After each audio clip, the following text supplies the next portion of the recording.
Veil of Vengeance. Chapter 1. Shadows of the Past. Lucas Morgan lived a quiet life in the coastal town of Ravenbrooke. A mechanic by day and a recluse by night, he kept to himself, avoiding questions and people. But Lucas wasn't always just a mechanic. Once, he was someone else, someone dangerous. Years ago, he'd worked as a covert operative for a secretive international syndicate. After a mission went wrong and the woman he loved was killed, Lucas vanished, abandoning his name and past. He now found peace in the smell of oil and engines until she walked into his garage. Amara Blake, golden-haired, sharp-tongued, and radiant, came in with a busted engine and a smile that cracked his walls. She wasn't just beautiful, she was curious, persistent, and had a hint of darkness in her eyes. Lucas tried to resist. He knew better than to let anyone in. But her laughter echoed in the quiet corners of his life, and soon she became the light he never expected to find again. Chapter 2. A Dangerous Kind of Love. As weeks turned into months, Amara slipped past Lucas's defenses. He let her in, piece by piece, telling her things he'd never shared before, but never the whole truth. She shared stories of a tough upbringing, of being alone in the world. Lucas saw his own pain reflected in hers. Love grew between them like wildfire. He started to believe that maybe, just maybe, he could have a future again. But there were signs. Strange calls she took when she thought he wasn't looking. Nights she disappeared without explanation. Lucas chalked it up to fear. Maybe she had ghosts too. He was right. But not in the way he thought. Chapter 3. The Knife in the Back. The night it happened was perfect. Candlelight, music, whispered promises. Lucas had planned to propose. But when he returned from the back room, Amara was gone, and so was his safe. Inside had been more than cash. It held the encrypted drive that contained the only proof of his past life, the people who betrayed him, and everything he'd hidden from the world. She had taken it. In the following days, Lucas spiraled. He scoured every contact, dug through security footage, followed traces of her. What he found shattered him. Amara wasn't some lost girl in need of love. She was a con artist, and worse, she was connected to the very people who'd destroyed his old life. She had played him. And now she had the only thing that could expose him to his enemies. Chapter 4. A Ghost Awakens.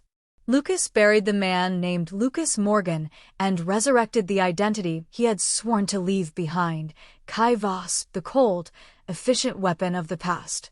He changed everything, cut his hair, darkened his demeanor, tapped into old networks.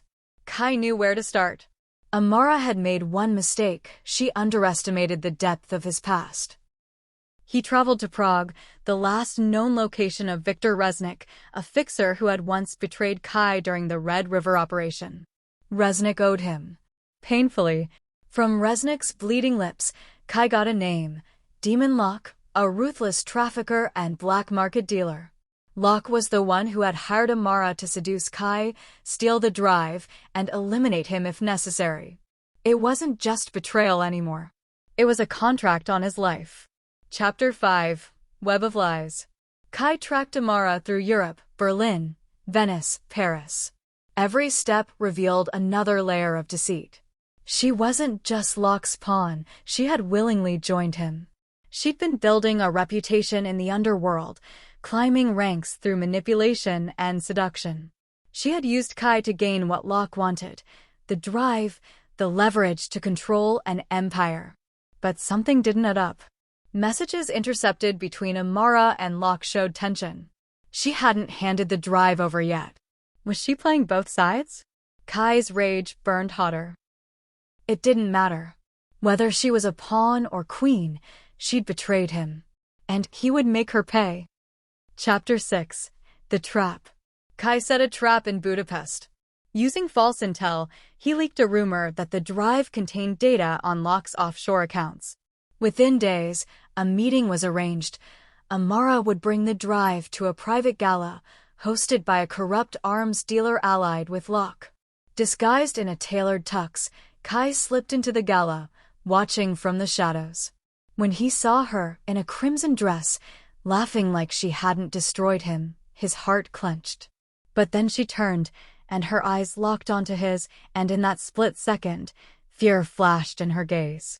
She recognized the ghost she'd made. Chapter 7. Confrontation. In a hidden corridor, away from the music and glitz, Kai cornered Amara. Their reunion wasn't gentle. "Why?" His voice was like broken glass. Her reply was a whisper. "You weren't supposed to matter." Amara confessed. Locke had offered her freedom, money, power, a new identity. All she had to do was use her charm and take the drive. She hadn't expected to fall for Kai, but she had, and that made it worse. "You destroyed me," he said. "I destroyed myself," she whispered. "The moment I loved you." But Kai wasn't there for apologies. He took back the drive and left her bound in the wine cellar for Locke to find. Justice? Not quite. Revenge was still incomplete. Chapter 8. Ashes and Embers. Kai leaked the drive to every law enforcement and criminal syndicate Locke had ever crossed. In a matter of weeks, Locke's empire began to burn. Safe houses raided, allies vanished, accounts frozen. But victory felt hollow. In the chaos, Amara escaped. She left behind a letter. "I was broken before you. You gave me something real. And I killed it. If you ever find forgiveness for monsters, think of me." Kai burned the letter. Not out of hatred, but because forgiveness was a luxury he could no longer afford.